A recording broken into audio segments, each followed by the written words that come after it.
కొట్టాలే కొట్టాలే, చెప్పులతోనే కొట్టాలి. రైతు బంధు అడిగితే ఓట్లు వేసినాం కదా, ఓట్లు వేసినందుకు చెప్పులతో కొట్టాలి. అవసరం అనుకుంటే ఇంకేమన్నా వేయాలి. రైతు బంధు అడుగుడు పాపమా. కేసీఆర్ 28 తారీఖు నాడు రైతు బంధు ఎత్తా అంటే అడ్డం బండి రైతు బంధు ఏం చేయకుండా చేసింది మీ పార్టీ కాదా? మరి ఆ పైసలు ఏడవైనా ట్రెజరీలో ఉన్న పైసలు సారు కోమటిరెడ్డి వెంకటరెడ్డి గారు రైతు బంధు అడిగిన పడలేదన్న చెప్పులతో కొట్టురా అని చెప్పేసి మోతేబారి మాటలు మాట్లాడే నువ్వు మరి ఎడవైనా పైసలను అడగవు. ఎటువైనాయి? ఏ మినిస్టర్ ఖాతాలకు మళ్ళీనాయి? ఏ మినిస్టర్ యొక్క బిల్స్ క్లియర్ అయినాయి? ట్రెజరీలో రైతు బంధు కోసం పెట్టిన పైసలు ఎక్కడి పోయినాయి? సరే, నువ్వు రైతు బంధు పడలేదు అంటే చెప్పులతో కొడతా అంటే ఎవడికి వేసినావు? ఎకరం 2 ఎకరాలు ఉన్నోనికి వేసినావా? ఎకరం ఉన్నోనికి కూడా ఇంకా చక్కగా పడలే. పడ్డోనికి ఎట్లా పడ్డాయి? రూపాయి, 2 రూపాయలు, 6 రూపాయలు, 18 రూపాయలు, 26 రూపాయలు, 28 రూపాయలు. అంటే వీళ్ళకి రైతు బంధు పడ్డట. వీళ్ళ పేరు మీద వచ్చిన పైసలన్నీ ఎక్కడికైనాయి? ఎడికైనాయి సారు వెంకటరెడ్డి సారు?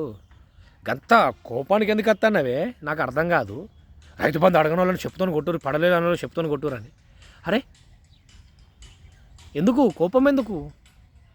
ఉన్న పైసలు ఏమని అడిగిరు కదా, రైతు బంధు అడిగిరు కదా. దేనికోసం నీ కోపం?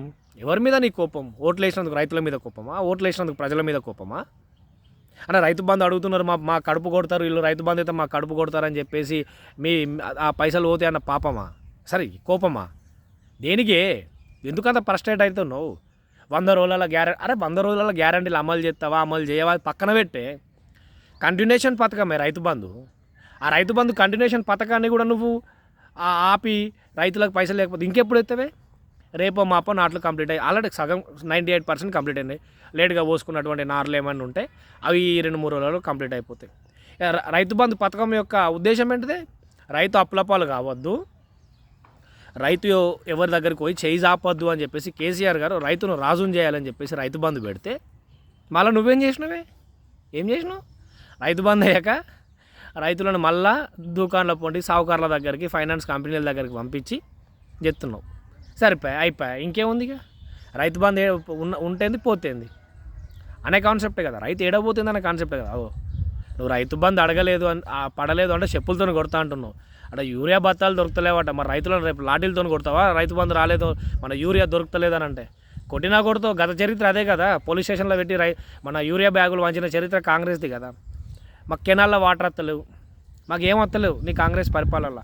నాడు అద్దురా బాబు నీళ్ళంటే కేసీఆర్ ఇచ్చిండు, అద్దురా అయ్యా నీళ్ళంటే కేసీఆర్ ఇచ్చిండు. నీళ్ళు రామచంద్ర అంటే నీళ్ళు లేవు, నిప్పులు లేవు, మీ బతుకు మీరు బతుకుర్రి, మీరు ఎడన్నా ఊర్రి, ఏడబోతే మాకేంది, మా కడుపులు నిండితే సరిపోయా, మేము 10 ఏళ్ళ నుంచి ఆకలితో ఉన్నాం, ఇక మేము బకాసురులు లెక్క భుజిస్తామని చెప్పేసి సరిపోయింది. అదే మీ కాన్సెప్ట్. తినుర్రీ, దోసకా తినుర్రీ, రైతు బంధు పైసలు దోసకా తినుర్రీ, ఆసరా పెన్షన్ల పైసలు దోసకా తినుర్రీ, అన్ని దోసకా తినుర్రీ. మీ పనే దోసకా తినుడు.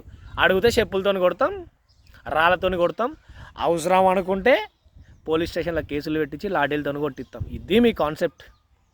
పెట్టు పాట పెట్టు. 3 రంగుల జెండా బట్టి సింగమోలే ఊగినాడు, ఒకడే మా కాంగ్రెసు సూర్యుడు, మా రేవంత్ అన్న. పెట్టుర్రా పాట పెట్టు.